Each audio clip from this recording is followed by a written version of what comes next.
Greetings and welcome to my channel. If you're new, my name is Matthew Wattrich, and today we're going to be doing a garden tour of all the things that I'm growing in my backyard garden here in the middle of March 2022. So it's a lovely bright Sunday morning, and we're going to be taking a look at all the lovely things that I'm growing. If you've been watching my channel for a little bit, you'll know that recently I made a video about planting about a dozen fruit trees in my backyard. I have a whole bunch of peach trees, a couple of fig trees, and citrus in the front that we'll eventually take a look at. But today, we're going to start my garden tour by discussing my raised garden bed and all these lovely plants that I have in containers. So they're not all mine. Most of the plants in containers right there, the ornamentals, belong to my roommate. We're going to start talking about the plants in containers after we take a look at what's in our garden bed here. So, over on the right side of the garden bed, I've planted all sorts of peppers. I tried to keep a couple of habanero peppers alive over the winter and wasn't really successful at doing so. I don't know if you guys can see this well in the video, but this is the only thing that's left from last season's habaneros. They kind of dried out in the garage. I think I didn't water them enough. So in their place, I've started 2 habanero seeds right there. They're really tiny little seedlings.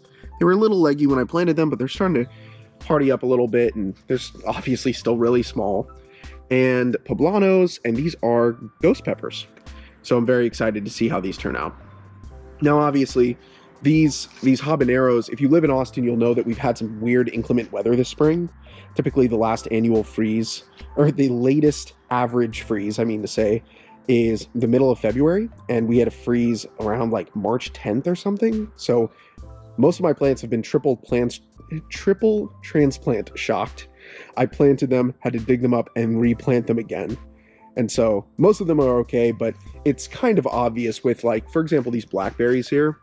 Blackberries are obviously considered invasive by most people. They have thorns on them.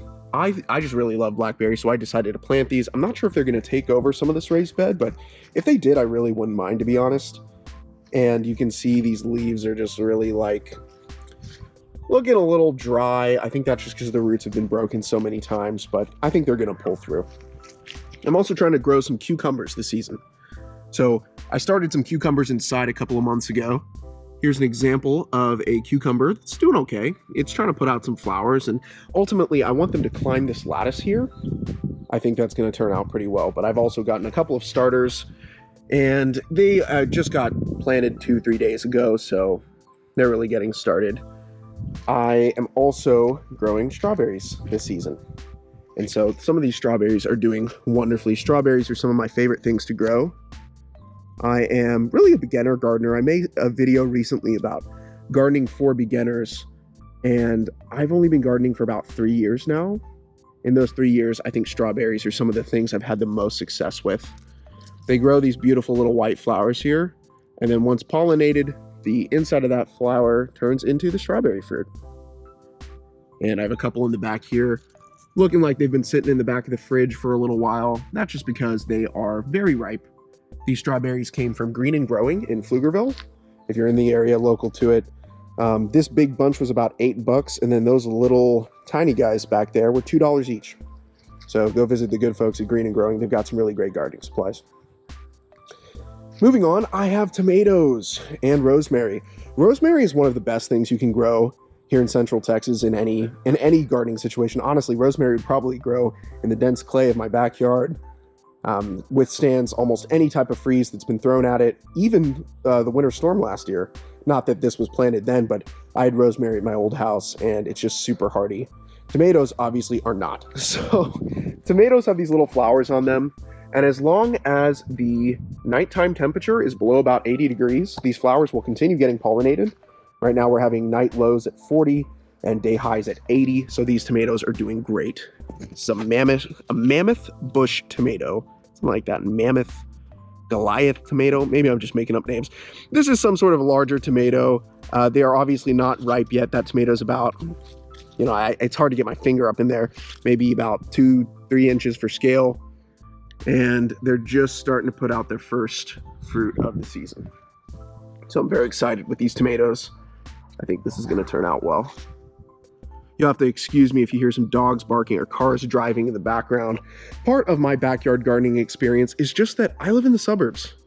I live in a suburb city called Manor, Texas, and I have a wonderful backyard gardening space, but I'm not a homesteader. I'm not on a ranch or something. There's a road there. There's a road there. I do have the corner lot, so it's really, really lovely. But that means that in addition to like birds chirping and other like cute little things, we get to listen to people revving their car engines and dogs barking and stuff. So I really do love the space though. One other thing, I planted some string beans here in the back. Stay tuned. If you're new to the channel, I highly encourage you to subscribe and join us for our gardening journey. I think the April and May garden tours are going to be really awesome. I planted a whole bunch of string beans along this tomato cage, which I've unwrapped, and I hope that they climb up the tomato cage. I think that's going to turn out pretty cool. And then over here, I have a mirrored setup of the cucumber setup that I had on the right. If it's not super obvious, I'm going for symmetry. I think the aesthetics of symmetry just look really lovely in a space like this. So same setup. I've got one starter that I started back in January that's doing lovely, starting to get ready to put out some flowers, and a whole bunch of starters from HEB that are just getting started still. I think they'll also turn out well. The triple transplant shock wasn't kind to all of my starters though. I had 3 basil plants and 3 eggplant plants, and all that's left is the 1 basil and these 2 eggplant plants, which are still really small. I think they're going to recover, but obviously planting stuff, digging it up, and then planting it again isn't kind to starters. So now I want to talk about some of my plants in containers. Over here in the corner, I have 2 pineapple plants, and this is an avocado sapling. The avocado sapling looks like it's dying. In fact, the one over there on the right that we're going to take a look at here in a minute, which is doing much better, looked just like this last year. So this avocado sapling is about a year old. The other one's about a year and a half old. And just after the first winter of being in my garage under grow lamps, they never wind up doing super well. They kind of drop all their leaves, but they do regrow. And the regrowth turns into new branches. Obviously, avocados are not suited for Zone 8B. I'm growing them because I just thought it was really cool to regrow one of my favorite foods from food scraps, but I'm not sure how this is going to turn out. On the other hand, these pineapples are doing awesome. So these are Maui Gold pineapples from Hawaii, and my wife and I went there on our anniversary honeymoon trip last year and brought these pineapple crowns back. We've been regrowing them in these 5-gallon paint buckets. They're safe to grow in. These are HDPE2 food safe buckets, and they're turning out super well. I understand it takes about 18 months for pineapple to fruit, which means late summer, early fall, we should actually be getting some pineapples from these Hawaiian pineapples. When pineapples fruit, they'll put out the pineapple that we recognize from grocery stores, and then they'll actually flower and put out all these pink flowers. So that'll really be a sight to see. Obviously, you'll have to stay tuned if you want to see it. And of course, I have all of these ornamentals here in my space. If I back up here, I'm not sure what the best angle is, but these ornamentals are lovely. Once again, they belong to my roommate. I love them though because they attract all sorts of bees and pollinators and just really make the space much more aromatic. These little white flowers there are called Elysium, not Elysium with an E, it's Elysium with an A. And they smell great. Bees love them.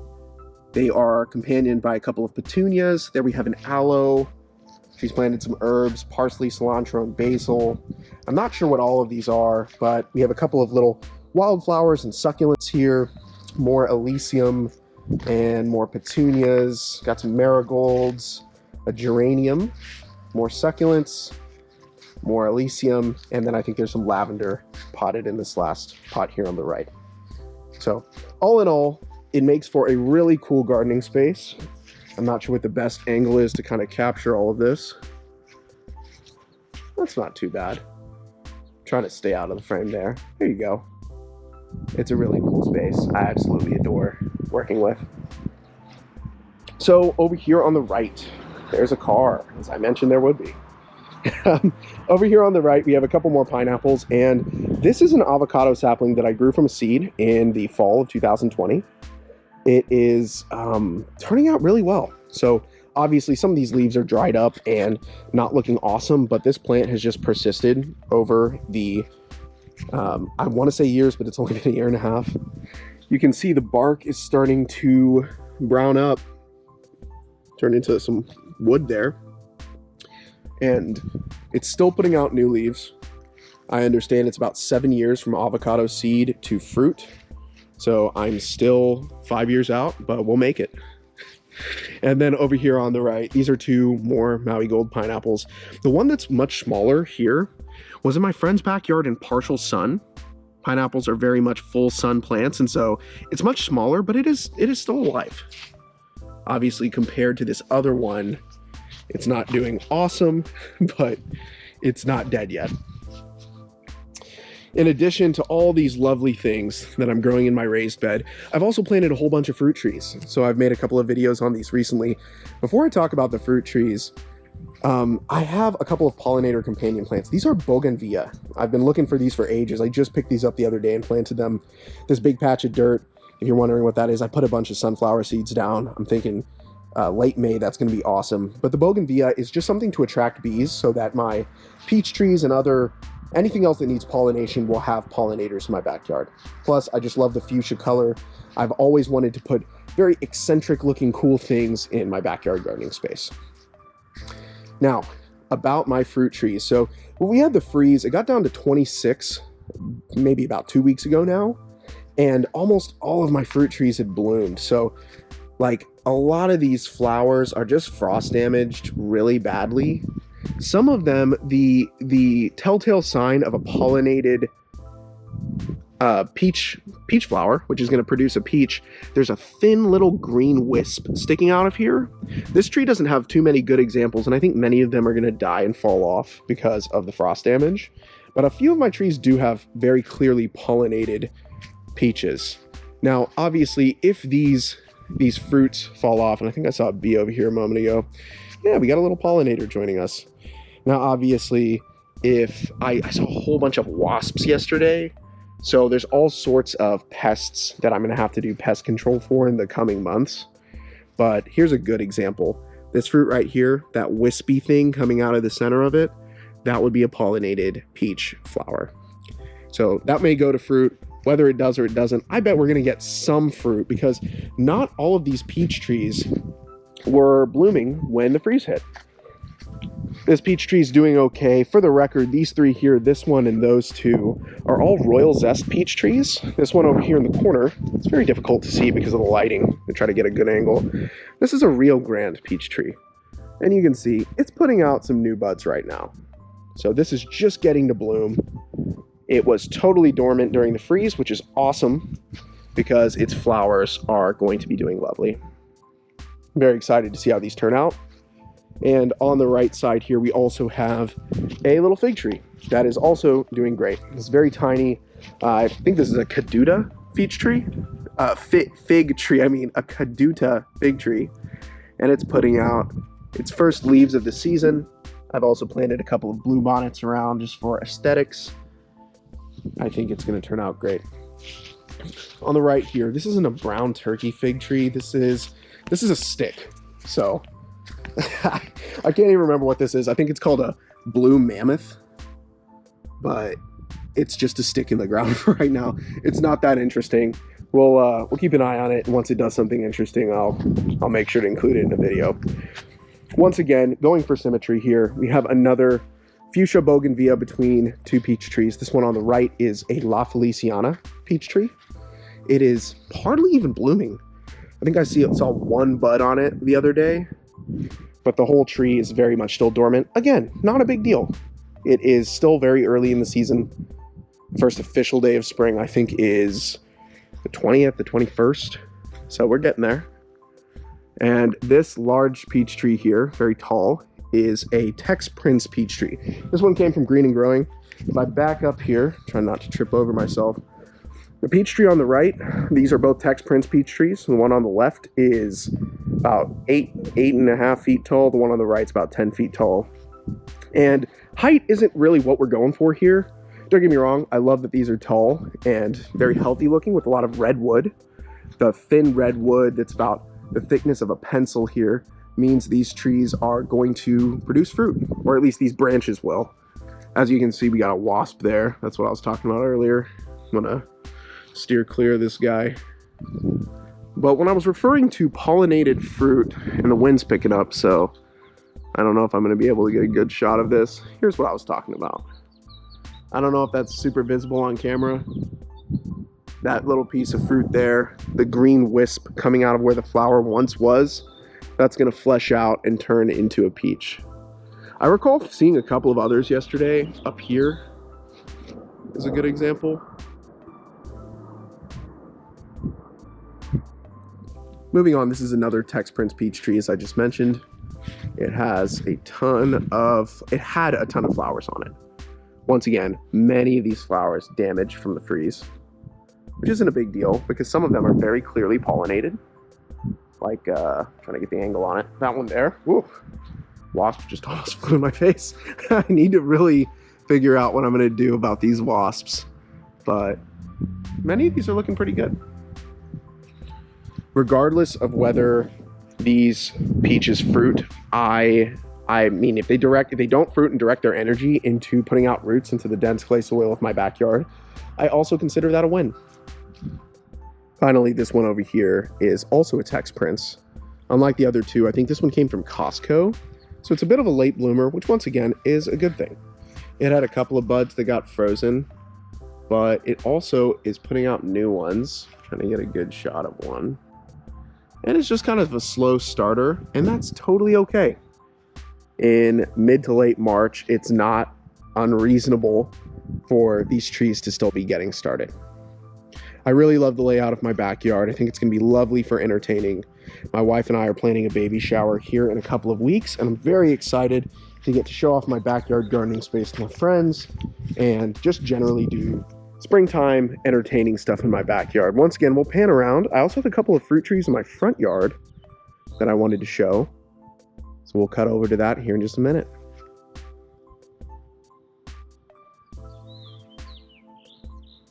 Lovely. As I mentioned, my wife and I have the corner lot, and it is a lovely little space.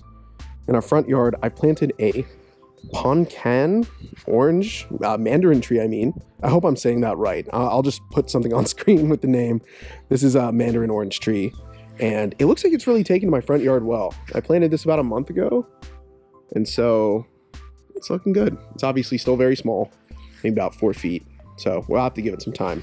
I also planted a Lisbon lemon tree over here, and it's dropped a lot of leaves. I think it might be in a bit of a wind tunnel, the space it is in my front yard, as you can hear the wind picking up as I walk over here. Ultimately, I think it'll be fine. We're gonna just keep watering it. I think it'll turn out well.